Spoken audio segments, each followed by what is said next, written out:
نړۍ هېوادونه.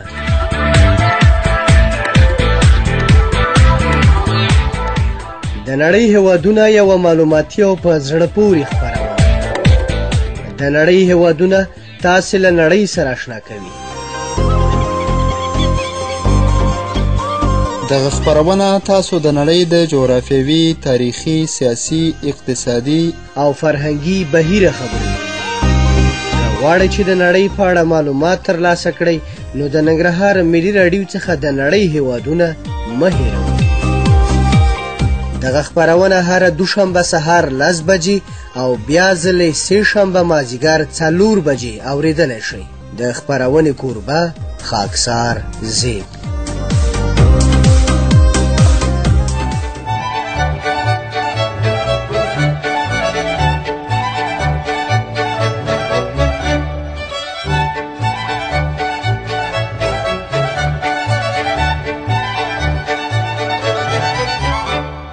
د ننګرهار د ملي راډیو قدرمن اوریدونکو، زه خاکسار احمد زیب سلامونه منئ په دې تمه چې روغ او جوړ خوشحاله اوسئ. ګران اوریدونکو، د نړۍ د هېوادونو د پیژندنې خپرونه تاسو ته معلومه ده چې په دې خپرونه کې موږ تاسو ته د نړۍ د بېلابېلو هېوادونو په باره کې معلومات درکوو. قدرمن اوریدونکو، په نننۍ خپرونه کې به تاسو ته د چک جمهوریت په باره کې معلومات درکړم. په دې تمه چې د خپرونې تر پایه سره پاتې شئ او د چک جمهوریت په باره کې معلومات واورئ.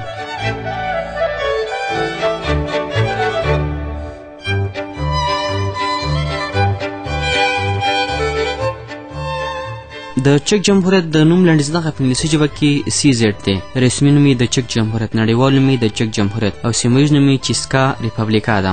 چک جمهوریت په ختیځه نیمه کره، شمالي نیمه کره، د چک د اروپا په منځنۍ برخه کې د سلواکیا او المان ترمنځ په وچه پورې داسې یو تړلی هېواد دی چې د ختیځ طولالبلد د 12 درجو څخه تر 18.50 درجو او د شمالي طولالبلد د 40 درجو نه تر 51 درجو په منځ کې موقعیت لري. چک جمهوریت 28,866 کیلومتره مربع پراخوالی لري.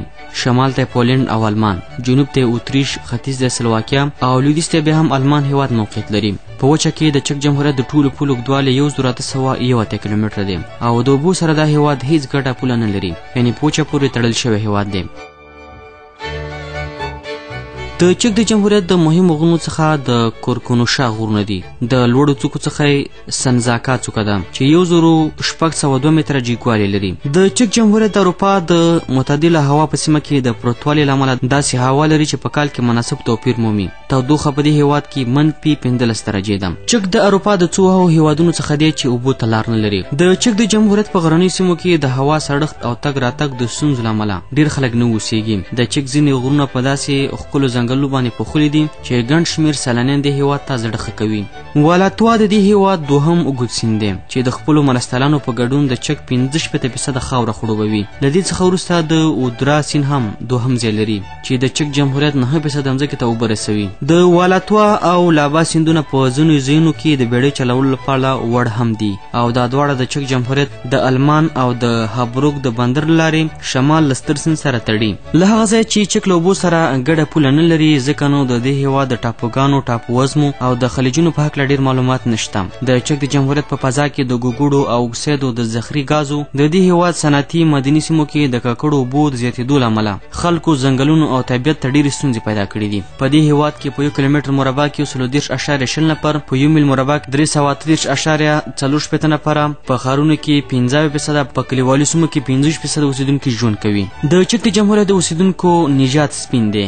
خلک د رومن کاتولیک، ارتودکس، یهود او د اسلام د مبارک دین پیروان هم په دې هېواد کې ژوند کوي. چکي د چک او سلواکیا د جمهوریتونو د خپلواکه کېدو او بېلابېلو څخه مخکې روسي او الماني په دې هېواد کې دوهمې ژبې بلل کېدلې. روسي ژبه په ښوونځیو کې اجباري وه، خو له خپلواکه کېدو وروسته خلک د انګلیسي ژبې زده کړې ته هم وهڅېدل. لیکدود په دې هېواد کې په لاتیني ژبه دی. چک جمهوریت د اداري ویش له پلوه په 7 جغرافیوي سیمو باندې ویشل شوی دی.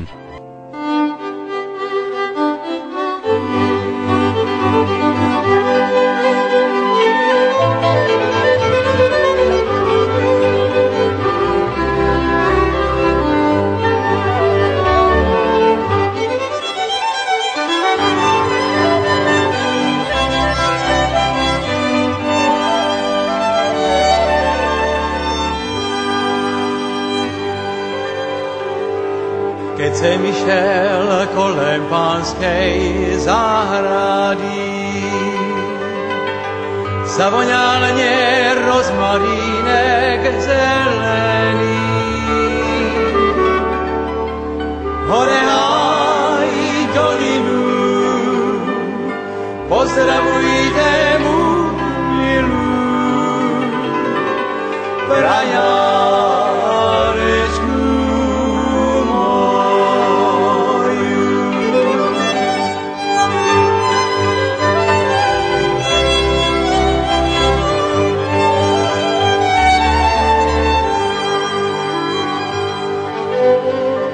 A já jsem za zahradníka opýtal,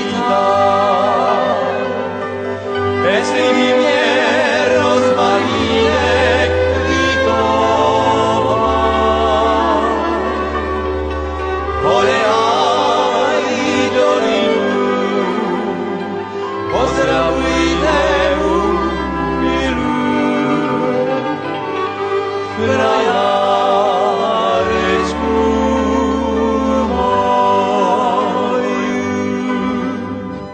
ګران اردوونکو د چک جمهوریت سندره مو اورېده په دې تمه چې ستاسو د خوښۍ وړ ګرځېدلې وي. راځو د خپرونې په دې برخه کې د چک جمهوریت د حکومت په اړه معلومات وتام. د چک جمهوریت حکومت پارلماني ولسواکي دی. د چک جمهوریت حکومت چې د دې هیواد د خلکو ملي ارادې ښکارندوی دی، د درېګونو قوو مقننه اجرایه او قضایه کولو خوا پر مخ بیول کیږي. د چک جمهوریت نوی اساسي قانون په 1992 د سپتمبر په 14 اعلان شو. د چک جمهوریت جمهوریت د دې هیواد د خلکو په خوښه د 5 کالو لپاره ټاکل کیږي. د چک د جمهوریت د جمهور ریاست تیر ټاکنې په 2008 کال کې شوې او راتلونکي ټاکنې به په 2013 کال کې ترسره شي. د چک لومړی وزیر د جمهور رئیس لخوا او د کابینې وزیران د لومړي وزیر په خوښه د جمهور رئیس لخوا ټاکل کیږي. لومړی وزیر د هغو ګوندونو یا د ګوندونو د ائتلاف مشر وي چې د جمهوریت په ولسي جرګه کې او د مشرانو په جرګه کې ډېرې رایې وګټي. د چک هیواد لومړی وزیر او د لومړي وزیر مرستیالان او د کابینې وزیران د خپلو کارونو په وجه د دې هیواد پارلمان ته ځواب ورکوي. د چک پارلمان 2 جرګې لري. لومړی په دې هیواد کې ولسي جرګه ده چې دا 200 غړي لري او ټول د خلکو په خوښه د ګوندونو لارې د 4 کالو لپاره ټاکل کیږي. هغه ګوندونه چې ولسي جرګې ته لار ومومي د خلکو لږ تر لږه 5% رایې وګټي. دوهم د مشرانو جرګه چې 18 غړي لري او ټول د خلکو په خوښه د 6 کالو لپاره ټاکل کیږي. په چک جمهوریت کې د رای ورکول سن 18 کلن دی او رای ورکول عمومي دي. د چک حقوقي نظام د استریا هنګري په قوانینو ولاړ دی، خو دغه هیواد هڅه کوي چې ځان ته د اروپا د همکارۍ او امنیت د ټولنې OSCE له اصولو سره برابر کړي. ستره محکمه د اساسي قانون محکمه د چک تر ټولو لوړ قضایي ارګانونه دي چې رئیسان او مرستیالان د جمهور رئیس لخوا د ټول عمر لپاره ټاکل کیږي. اداري عالي محکمه د دې هیواد په قضایي سیستم کې د یادولو وړ ځای لري.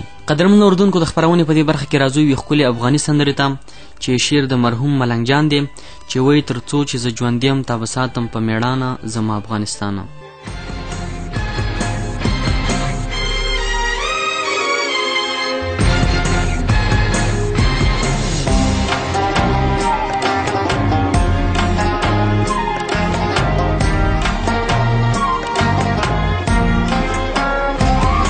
تر سوچ می ژوندون ویوا بنوړما لتانا زما افغانستانا.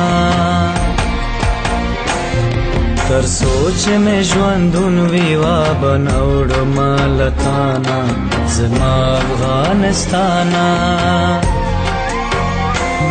داستا پپا کمینا ما خپل د صورت وینا، داستا پپا کمینا ما خپل د صورت وینا. په ویاړ مې نظر کړې جا رهم ستا لشانا زما افغانستانا. تر سوچ مې ژوندون ویوا بنوړما لتانا زما افغانستانا.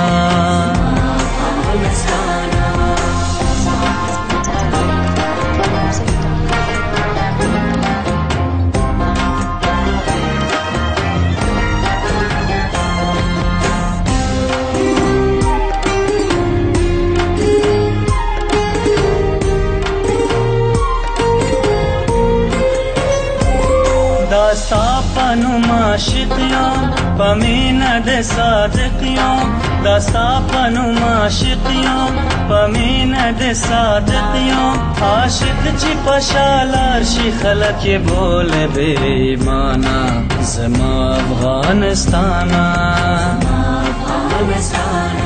تر سوچ مې ژوندون وي وابه نه وړمه له تانه زما افغانستانه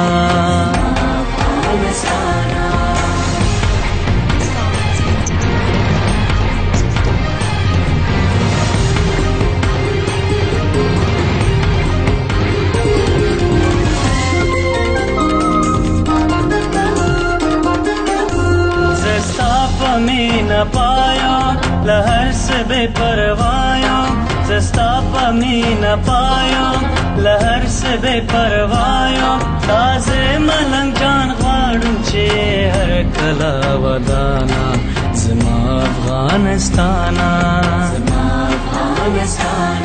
تر سوچ میں ژوندون وی وابه نه وړمه له تانا زما افغانستانا تر سوچ میں ژوندون وی وابه نه وړمه له تانا زما افغانستانا دا ستا په پاکه مینا ما خپل د صورت وینا دا ستا په پاکه مینا ما خپل د صورت وینا په ویاړ مې نظر کړی جا رهم مې ستا له شانه زما افغانستانا تر سوچ میں ژوندون وی وابه نه وړمه له تانا زما افغانستانا تر سوچ میں ژوندون وی وابه نه وړمه له تانا زما افغانستانا زما افغانستانا زما افغانستانا قدرمن اوردونکو په زړه پورې سندره مو واورده په دې تمه چې ستاسو خوښه شوې وي. راځو د خپرونې په دې برخه کې د چک جمهوریت د ملي بیرغ په اړه معلوماتو ته.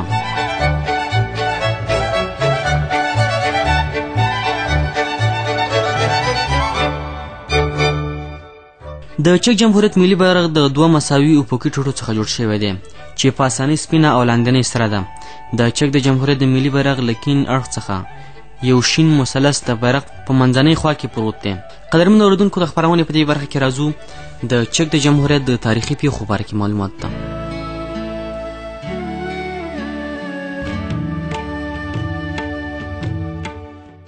د دانیوب د حوزې د مرکزي سیمو لرغوني اوسیدونکي لا تر اوسه پورې سم نه دي پیژندل شوي، خو داسې نښانې خانې شته دی چې وایي پخوا دلته د سلط د لړۍ یعنې بومي خلک میشت وو چې د بوهم او بوهیما نومونه له هغو څخه راپاتې دي.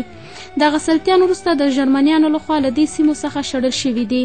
په 6مه میلادي پیړۍ کې اسلاویان د دانیوب په جنوبي سیمو کې میشت شول.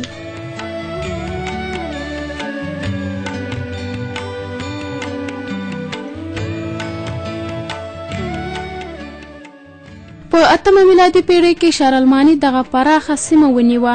یوه پیړۍ وروسته اسلاویانو بیا توره وځلوله او د بوهم په پاسنیو ځمکو سربیره ډېرې سیمې لاندې کړې. د موراوي د ړومبي پاچا د ړومبي مویر خپله پاچایي ډېره لویه کړه او زوی یې استیلاسلاو د اسلاویانو د استوګنې ډېرې خاورې او سلواکیا سره یوځای کړې. په کال 892 کې د المان یعنې ګرمانیا پاچایي د دانیوب د حوزې د مرکزي سیمو لرغوني اوسیدونکي لا تر اوسه پورې سم نه دي پیژندل شوي، خو داسې نښانې خانې شته دی چې وایي پخوا دلته د سلط د لړۍ یعنې د بومي خلک میشت شول چې د بوهم او بوهیما نومونه له هغو څخه راپاتې دي. دغه سلطیان وروسته د ژرمنیانو لخوا له دې سیمو څخه شړل شوي دي. په 6مه میلادي پیړۍ کې اسلاویان د دانیوب په جنوبي سیمو کې میشت شول.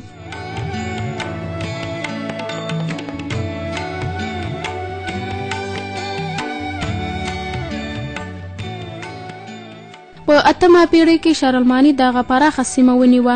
یوه پیړۍ وروسته اسلاویانو بیا توره وځلوله او د بوهم په پاسنیو ځمکو سربیره ډېرې سیمې لاندې کړې.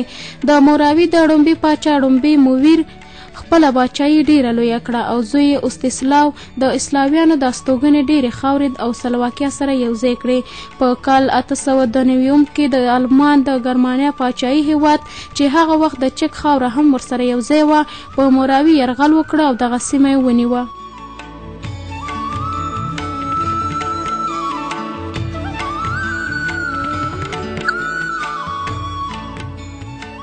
په 10مه پیړۍ کې هغه وخت چې د المان ټولواکۍ د روم په سپېڅلې سترواکي بدله شوه د بوهم ډېره خاوره ونیوه. په کال 1929 کې هنګري او سلواکیا هم د دغه سترواکۍ لاسته ورغلل. په 14مه پیړۍ کې الماني مهاجر د چک په خاوره کې میشت شول. هلته یې ځان ته ښارګوټی جوړ کړ، راکړه ورکړه پیل کړه او د قانونو په رایستنه یې لاس پورې کړه. په کال 1655 یا د ړومبي شارل په وخت کې بوهم او د روم سترواکي سره یوځای شول او د پاراک پایتخت شو. په کال 1655 یا د ړومبي شارل په وخت کې بوهم او د روم سترواکي سره یوځای شول. په کال 1526 کې د چک او سلواکیا سیمې د اتریش د هابسبورګ د کورنۍ لاسته ورغلې. د لومړۍ نړیوالې جګړې د اتریش هنګري د سترواکۍ له پاشل کېدو څخه وروسته د چک او سلواکیا سیمو د مذهبي اختلافونو سره سره د چک سلواکیا جمهوریت جوړ کړ، خو د مجاري او الماني لکیو ناخوښۍ او په سلواکیا کې د بیلتون پالنې هڅو د دې نوي هیواد سیاسي ژوند ته ستونزې پیدا کړې. په المان کې د نازیانو له واکمنۍ سره جوخت د چکو سلواکیا الماني نژاده خلکو له المان سره د خپلو سیمو تړاو وغوښته. په کال 1923 کې المان د چکو سلواکیا سرحدي سیمې بوهم، موراوي، هنګري، پولین او سلواکیا ونیول.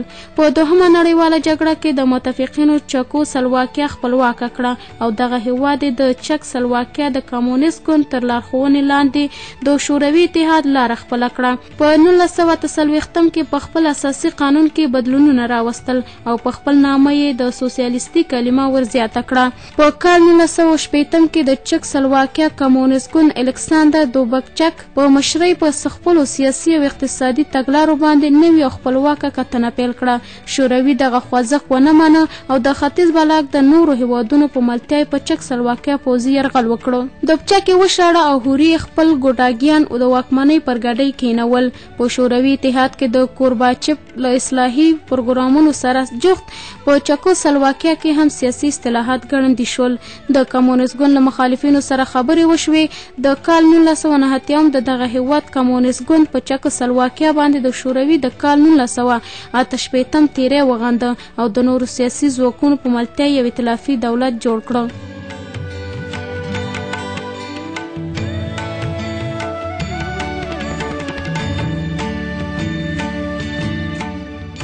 نوي دولت د واسلا او حوال په مشرۍ سیاسي بندیان خوشي کړل، عمومي ټاکنې وکړې او د چک سلواکیا د جمهوریت نوم د چک او سلواک په فدرالي جمهوریت باندې بدل کړ.